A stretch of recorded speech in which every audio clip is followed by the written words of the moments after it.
After yesterday's violence in Ramses Square at the heart of Cairo, around 1,000 people took refuge in Al Fateh Mosque, some wounded, others killed.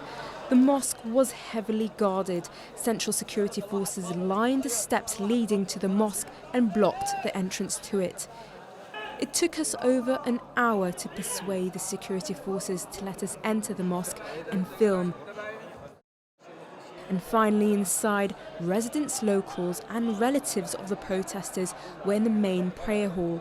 But the protesters had barricaded themselves inside a room behind the main hall. Chairs were stacked on top of each other in an attempt to block the entrance in fear of being attacked.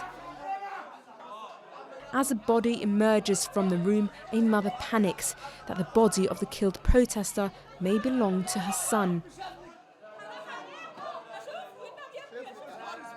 Locals start to forcefully remove the chairs while persuading protesters they will be provided with a safe exit. One is persuaded. Troops escort the protester out safely, but others are not so lucky.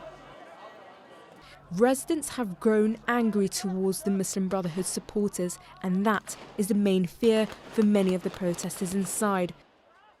We spoke to one of the people who had come out of the barricaded room, claiming he had been trapped.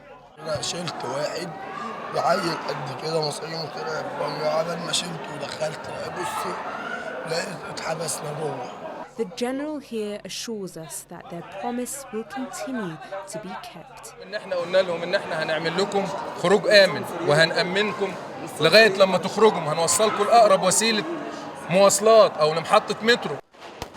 Then the sound of heavy gunfire outside Al Fateh Mosque kicks off. Inside, we were unsure who had attacked first. Even from the outside, it was difficult to tell whether protesters were armed and indeed shooting at the army below. Central security forces regroup in the middle of the prayer hall, preparing to move in and storm the barricaded room. CSF and troops force their way in.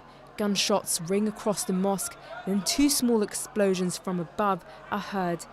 At that point, we are forced to leave the mosque. But it didn't take too long for the army and security forces to completely empty the occupied room. The siege had ended. The question, however, still remains, how many more will Egypt have to see? Haraz, TVC News, Cairo.